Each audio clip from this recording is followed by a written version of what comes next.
Hi, my name is Nonima Tigela. Welcome to my YouTube channel. So I want us to talk about witness statements. Witness statements are such a problematic thing.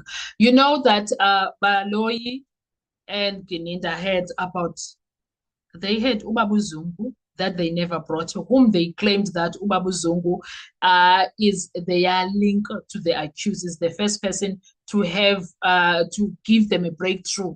That's what Gininda claimed. Ne? Yet the strangest thing that happened was that Ubabu Zungu was never called inside the courtroom. That was very weird. And when he came via the defense case, he questioned that if you say the case was cracked because of me, of something that I said, why was I not called? They could not answer him, Abu Balui. They could not answer him. Another witness statement that is shocking is that Abu Gininda said, Ukwabin, I remember Gininda multiple times. He kept saying, I have so many witnesses that can give evidence against the accused, that they are the ones that did the crime. They worked for Kelly Kumar. But those witnesses were never called. Ukwabini was never called because Constable Zungu claimed that Ukwabini's house was where the meeting and the party was hosted. Kwabini says, bullshit, there's no such. He is a liar. I met him in 2017, not in 2014. He's lying. And then Kubeko Umakosonke. Umakosonke was never called by the state. And Umakosonke is also like, no. That was 2017. Do you see how bad the entire situation is when it comes to witness statement? Noma Kosonke agrees with Ukwabini. Maybe there's one or two things that they clashed on, but when it comes to, no, they are like, no, Constable Zungu is lying. He is literally lying. And then there is Uzondo. Ushuzi Zondo naye has a statement, and he knows nothing about all of this, and he just knows that, and he was also assaulted. All of these people were, I don't think Uma Kosongo was assaulted, but they were arrested by the police. Gwabini, Makosonke, Shuzi, they were arrested, guys. And when Zondo was there, he told us there is other people from KwaNongoma that were arrested. And I'm so curious to know, who are those people from KwaNongoma? Because there were people from KwaNongoma that were arrested. Who are those people? It's just that they keep quiet, these people. Nonetheless, we also have that. Now, when it comes to witness statement, there's a lot of things that are going on there because Gininda wrote statements that say they accused did the crime, blah, blah, blah. There's a lot of nonsense that is in there in those statements. And the people are like, no, I never said that. I don't know anything about that. Whatever that is there, I know nothing about it now. All those people are disputing the statements because that is not what they said. Okay.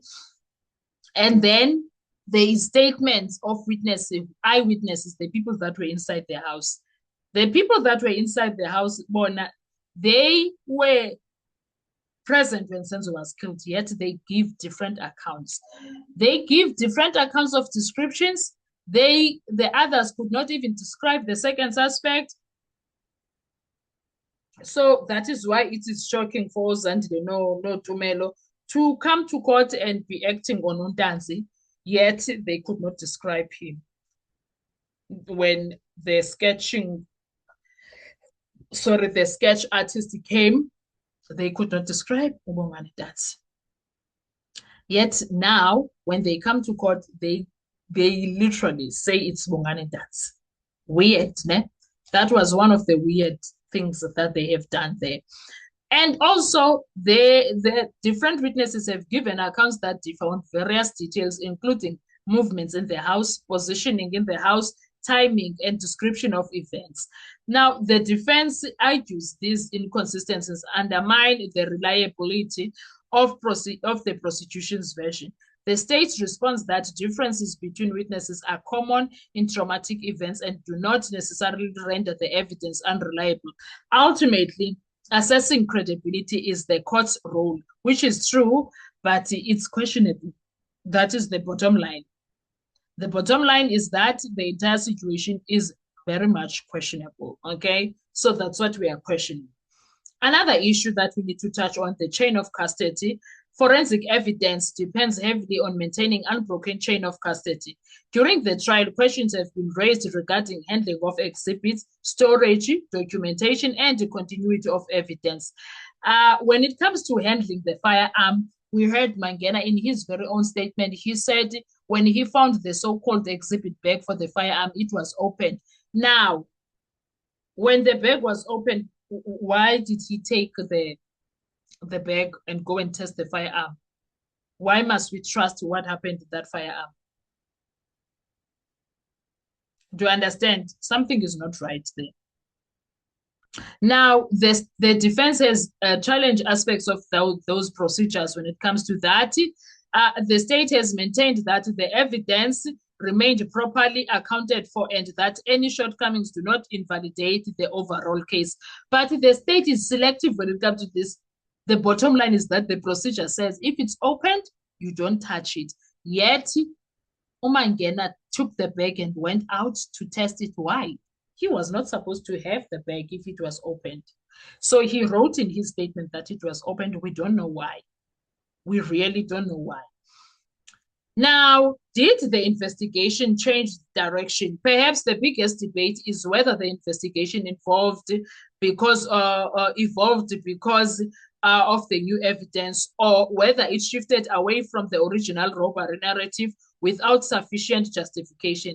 Supporters of the prosecution argue that investigations often change as new evidence emerges. Cold case investigations frequently revisit earlier assumptions. A revised theory does not necessarily indicate misconduct. Critics argue the case changed dramatically over time. Important leads from the early investigation were not fully pursued. The later investigation placed greater reliance on confessions and circumstantial evidence than on core evidence that was there before, and everything that was found to be working, they like threw away a lot of things. And also, they did not deal with the forensic findings that were there. They created new ones because Nangumangena, he used a brand new situation of taking an open bag and go and test it. These competing interpretations are the heart of the public debate all the time. Now, this has demonstrated how critical the quality of a criminal investigation is. The court's task is not to decide whether investigation was perfect. Rather, it must determine whether the evidence presented, taken as a whole, proves the guilt of each accused beyond reasonable doubt. Regardless of the outcome, the Senzo Meyiwa case has prompted widespread discussion about crime scene management, forensic investigations, witness reliability, and the challenges of prosecuting complex cases many years after the events. Only the court can determine what weight should ultimately be given to the disputed evidence. So we will see as the time goes by what's going to happen with this, because there's a lot that is not made sure when it comes to the Senzo Meyiwa case. And everything that is happening on the Senzo Meyiwa case, we see it play out there by Madlanga Commission, and we hear people explain how things are done. And you go back to the Senzo Meyiwa case, you are like, oh, so Mangena was wrong when he did ABCD, because in his workplace, his boss says, this is how when a bag is opened, you can't take it, you can't use it. When evidence is questionable, it is disputed, and something is official about it, that chain of custody does not work. So I don't know what Baloyi trusts for him to think that his version of things and how things should be going is what must be accepted. I don't know what he is going to argue when he is busy arguing when the case ends, but time will tell. What are your thoughts when it comes to everything? When it comes to witnesses, their accounts of what happened. Also, what are your thoughts when it comes to Gininda and the investigation itself and the witnesses that he never called and the witnesses that he never called, yet he claimed those are the people that can nail the accused down and be his witnesses to nail the accused. Yet they never made the day in during the state case in court. Instead, they came during the defense case and spoke against Gininda and his ways of investigation. And they all said the same thing about him. Do you know what is the cherry on top? Is that the same thing that was said by those witnesses that were supposedly were Gininda's people. Then they came for during the defense case. There is something that they said, all of them. Baloyi did this, Baloyi was part of the problem when it comes to expecting them to go inside the courtroom and say things that did not happen.